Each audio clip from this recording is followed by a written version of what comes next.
Hey guys, welcome back to the layout once again. I've had a request for a Locomotive roster update, so that's what we're going to do today. I mean, see, I've lined up the locomotives. I split them into GE and EMD. And if you watched the last roster update video, you probably noticed that it's really thinned out since then. And we're lacking certain types of locomotives, so I'll get into that in a second. But first, we'll just kind of run through the locomotives as they sit out here. So, first is an Intermountain ES44DC, one of the new run units. I did some weathering on it, mostly underframe, some exhaust on the top as well. And then also I did a few, or really only one modification, and that is the windshield wipers. I just painted them black just so they look a little better. But other than that, this unit's stock. Oh, that's not true actually. It's not stock. I put in an Econami decoder in there, and even though it's the 7FDL16 prime mover sound, it's got a great K5HL recording. So it's a bit of a compromise, but I really like the way it sounds anyway. It's a great runner. The next locomotive is an Athearn Genesis ES44AC, another Gevo. This one is entirely stock. I got this a few years ago as a gift. Beautiful locomotive, love the detail, and really haven't done anything with it, but it does have sound, which is a nice plus, and it's a great puller, and again, the detail's fantastic. So I love this locomotive, and it'll look great hauling coal trains around the layout. The next three locomotives are my friend Ryan's. They're kind of on lease to me here on the Plains Division for a little bit. We're actually both going to the same university. We're going to Purdue University. Just by coincidence, I didn't even talk to him about it, and then turns out we're both going to the same college. So once we get up there together, I'll probably give these locomotives back. But you can see this first unit is an Intermountain ES44AC. This is, we kind of started a heritage fleet together, and this is the first unit in that fleet. Clearly the Santa Fe war bonnet heritage scheme. One modification we did was we added white end handrails. We painted those white just because, as on all the BNSF schemes, that's how the handrails are. So on the original Santa Fe scheme, that's not the case, but for BNSF safety reasons or whatever, that's just how it is. So we decided to keep that consistent. This has ESU lock sound as well, and other than that, it's stock. The next two units are ES44DCs from Intermountain, one in Heritage 2, the other in Heritage 3. These both have Tsunami, DCC, and sound. This is from one of the, this is actually from the first run of those ES44DCs, and I believe 7632 or 23s from the second run. But again, great runners, and nice in merchandise, intermodal, bulk commodity freight, that kind of deal. Final GE we have here is another Intermountain unit.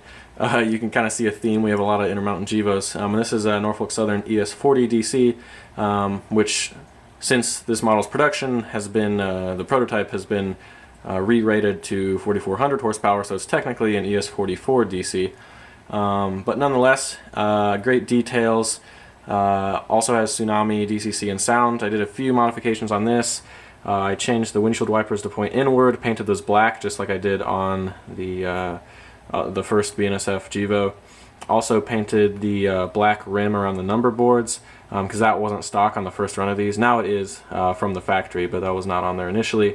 And then it must have fallen off. Actually, I remember it fell off, but I did put a padlock box on the nose of the locomotive. It's usually just kind of resting up here on the tip of the nose there next to the door, and that was just a nice little detail. Other than that, stock. This will get weathering eventually, just haven't done it yet. Now we're on to the EMD units. This is a Kato ST70 Mac that I recently picked up. This unit has been weathered, as you can see. The one thing I need to do is paint the wheel sets. I haven't done that yet, but that will be coming. And initially I thought I would patch this locomotive, but 9580 is kind of interesting. It got patched really late. So as of now, it's been patched, and there's no logo on the nose, and those side logos got patched. I can't remember exactly, but sometime in the mid 2000s, like 2006 or 7. But I'm just going to leave it as is because anytime you're modeling BNSF, it's automatically modern era. So I don't feel the need to patch this, especially if it remained clean until the mid-2000s, which was not that long ago in my eye, so I'm just going to leave it as is. This has a Digitrax DCC mobile decoder, no sound, but it's a great runner, and looks great, again, hauling coal trains or whatever it may be. The next unit, another SD70 Mac Kato. Got this with the other unit. It was a good deal, so that's why I got two of them. I don't really need two at this time. I'm mainly focusing on getting the layout done, so this is for sale if anyone's interested. Number is 9615. All the details are installed, and as far as I know, it runs just like its sister. The file tune units are SD70 ACEs. This is a BNSF Athearn Genesis SD70 ACE, has DCC and sound, Tsunami. This was one of the first runs, so it has a few issues. The trucks are kind of warped, so they tend to derail. Electrical pickup is also atrocious, so I'm going to go ahead and replace the truck, see if that does the trick. I had a few issues here. I don't know how this happened. This was a few years ago, playing with the dog, and the tennis ball mauled, I should say, the front of the locomotive, ripped off a ditch light, so I just need to replace that. And then the plow came unglued as well, which is an easy fix. I just got to glue that back on. But I'm going to wait to put the plow back on until I can deal with that tiny wire right there for the ditch light. So not just a few repairs to do, but nothing too major, and this should be running again. And then finally we have a Bachmann SD70 ACE. As much as people want to hate on Bachmann, it's honestly a good locomotive. Clearly the details lacking in terms of grab irons and all that, but it has a value line Tsunami decoder, which sounds good. Limited features. I mean, you have horn, bell, dynamic brakes, which is typically all I use anyway. But it sounds great, as I said, and also it's a great runner. Has a really good low-speed operation and pulls well as well. So, good locomotive to have. Anyway, this is the fleet as of now. You can see it's all 6-axle big road power.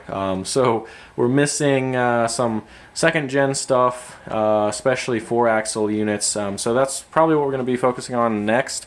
But at the same time, we are going to need a lot of road power, and we're not done here. I mean, we have a lot of GEVOs, but probably need some Dash 9s, pick up some of those new Intermountain runs. Definitely going to pick up, I know it's another GEVO, but City Rail unit, because that's kind of necessary if you're modeling BNSF.